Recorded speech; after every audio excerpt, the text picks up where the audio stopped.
भारत का राष्ट्रवाद ना तो संकीर्ण है, न स्वार्थी है और ना ही आक्रामक है। ये सत्यम शिवम सुंदरम के मूल्यों से प्रेरित है। अनकोट। आदरणीय सभापति जी, ये कोटेशन आजाद हिंद फौज की प्रथम सरकार के प्रथम प्रधानमंत्री नेताजी सुभाष चंद्र बोस ने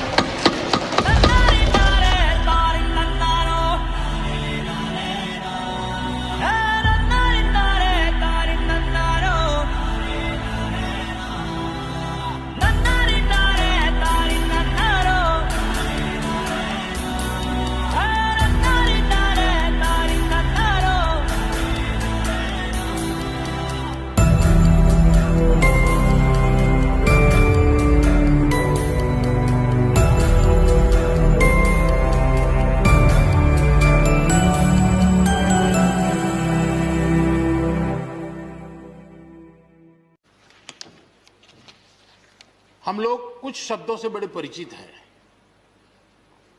श्रमजीवी, बुद्धिजीवी, ये सारे शब्दों से परिचित हैं।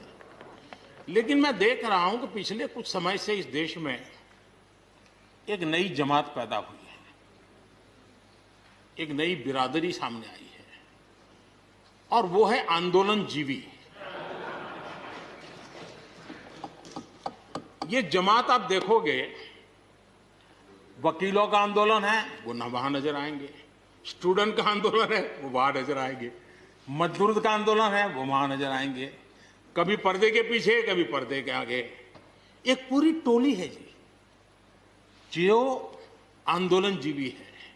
वो आंदोलन के बिना जी नहीं सकते हैं और आंदोलन से जीने के लिए रास्ते खोजते रहते हैं। हमें ऐसे लोगों को पहचानना होगा कि वो जो सब जगह पे पहुंच करके और बड़ा आइडियोलॉजिकल स्टैंड दे देते हैं, गुमराह कर देते हैं, नए नए तरीके बता देते हैं। देश आंदोलनजीवी लोगों से बचे, इसके लिए हम सबको, और ये उनकी ताकत है। उनका क्या है, खुद खड़ा नहीं कर सकते चीजें, किसी की चल रही तो जाके बैठ जाते हैं। वो अपना जो जितने दिन चले चल जाता है उनका। ऐसे लोगों को पहचानने की बहुत आवश्यकता है। ये सारे आंदोलनजीवी परजीवी होते हैं।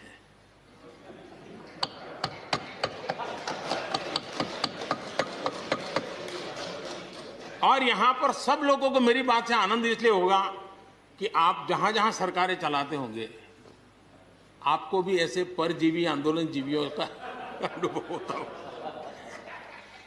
और इसलिए उसी प्रकार से एक नया मैं चीज देख रहा हूं। देश प्रगति कर रहा है, हम एफडीआई की बात कर रहे हैं, फॉरेन डायरेक्ट इन्वेस्टमेंट। लेकिन मैं देख रहा हूं इन दिनों एक नया एफडीआई मैदान में आया है। ये नए एफडीआई से देश को बचाना चाहिए। एफडीआई चाहिए, फॉरेन डायरेक्ट इन्वेस्टमेंट। लेकिन ये जो नया एफडीआई नजर का आ रहा है, ये नए एफडीआई से जरूर बचना होगा। और ये नया एफडीआई है foreign destructive ideology, foreign destructive ideology.